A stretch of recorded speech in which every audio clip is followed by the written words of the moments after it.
we have this week, these readings, all these readings are about who's getting in, huh? Who's getting into the kingdom of God?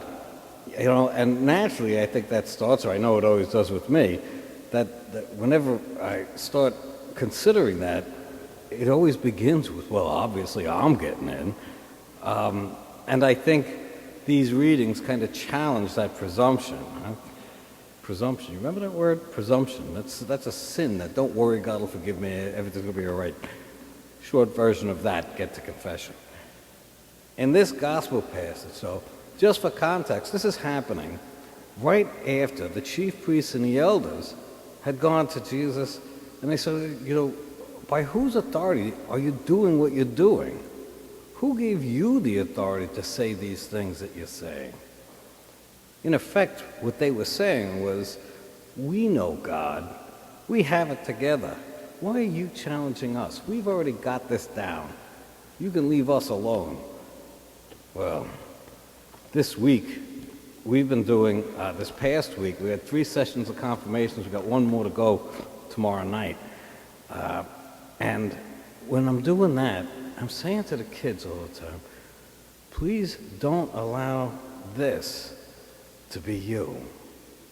All the young people who are getting confirmed and they're receiving the gifts of the Holy Spirit, and I say, now use these gifts. Use these gifts. We can't sit back like the chief priests and the elders are doing here. I can't sit back and say, I know God, we got it together, so now I can sit back and relax. That's not the way it works. That's not the way it ever works. God doesn't talk like that. We look, whenever God speaks to somebody, there's something to be done. Noah, build an ark. Abraham, take your family and your business and come out into the desert with me. Moses, go talk to Pharaoh and then go lead my people across the desert. Mary, the mother of God. I want you to be a mother, the mother of God. Talk about a commitment. Motherhood, a typical lifelong commitment. I see the nodding of all the mothers. It goes on forever. So it's the same with us. It's never, when I'm listening to God, if I'm really hearing God's voice, it's never, now you can sit back and relax. It's never like what these chief priests and elders thought, well, I got it together. I don't have to do anything now. Well, I know who he is. No, it's always go out and work in the vineyard today.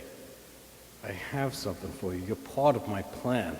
I need you to fulfill your part in my plan. That's, preaching to the choir again, but that's why we come to church. That's why we come to confession. That's why we read the Bible, so I get to hear what his voice sounds like. I get to know who he is. But I think what I really love about this particular gospel reading, he's looking at these chief priests and elders, and he's saying, you didn't think they could get in, but they're getting in ahead of you. You are looking at their history, what they've done, what they did wrong. You're looking at their histories, but you don't know their hearts. I do. You separated them out. But because they changed, I invited them back in. Because they changed. No matter what they've done, the invitation goes back out again. You want to be part of my kingdom? You're acting like part of my kingdom? Here's the invitation. Come back. God doesn't say, I let them in because, suddenly that sin isn't a sin. It is. They changed. He doesn't say, we're going to forget about all of that. Now just go along, as you were. No. Change. I let them in because, like the second son, when they did understand, they changed. They did what was required. Like that second son who first said, he says, no, I should be doing this, and out he went. But I think what I love most, my favorite part of this is when he says, but even when you saw that, now he's talking to the chief priests and others, even when you saw that, you did not change. He's telling them, But you, too, still have a chance. You also you can get in. You're judging them for what their lives were, and I'm telling you that judging is no good for you, but you can change, and you will get that same invitation back that I offered to them. But work in my vineyard. He's telling them there's a chance for you. You thought you had a lock on it, but you didn't. You thought you had it, but even now you can get in, work in my field, change, get closer to me.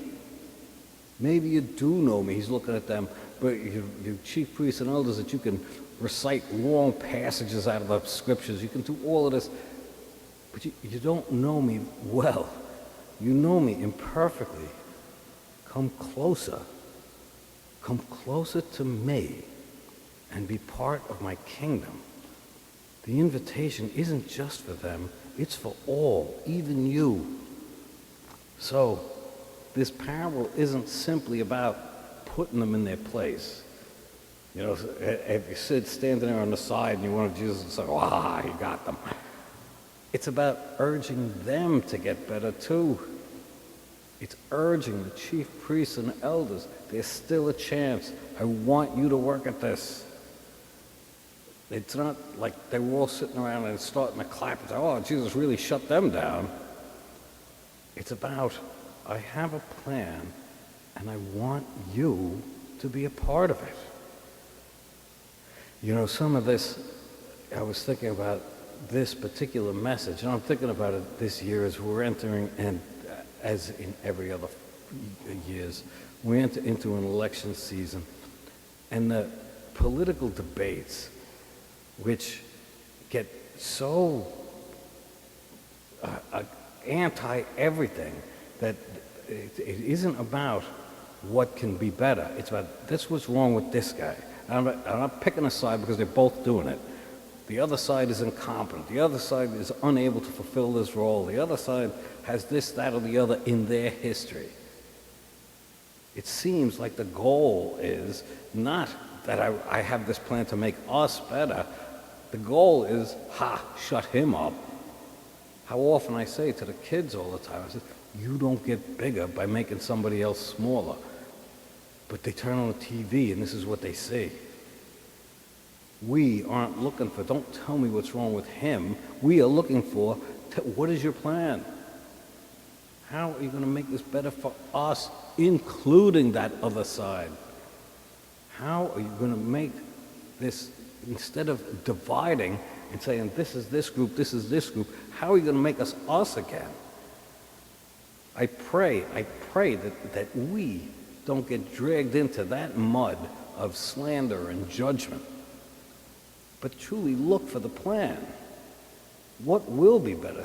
What will be better, regardless of, I don't care who came up with it anymore. What's going to make this better? Not simply that the other side doesn't know what they're doing. What's going to make this better? We don't need that here. We are St.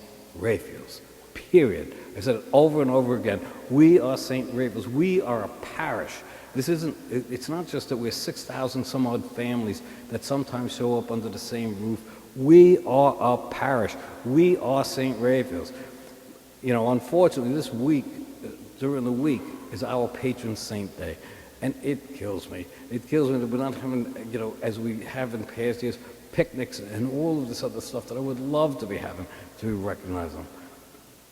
But we do know that St. Raphael is the patron of healing. Healing. Not only this disease, but for everything else going on. Right now, there is so much anger out there. It's almost, you can touch it. So we ask for his intercession that we, as parish, can be the seeds for healing around us, and around them, and around them, and around them. We need to show that we are not going to allow that in here and start carping at each other or reduced to politicals. Well, they don't know, this one's not smart enough, he didn't know how to do this or he didn't know how to do that. That's not who we are. We are St. Raphael's, and we are in it together. We can be, as Jesus calls us to be, we can be a light in the middle of this darkness that seems to be covering, more and more of the world. I think some of it's got to do with frustration, that here's something that there's so little power over a disease, frustration over whether the civic or political leaders did this right, that right, the other right, the church leaders this right, that right, the other right. We can be the light through that darkness by being together. We know how to do this. We know it's not time to sit back and relax. We know it's not time for us to say, as the chief priests and elders did, to say, you know what, I got my deal with God, the rest of you, wherever you go, you go. We know it's time for the world to see how it's done, and we know how to do it.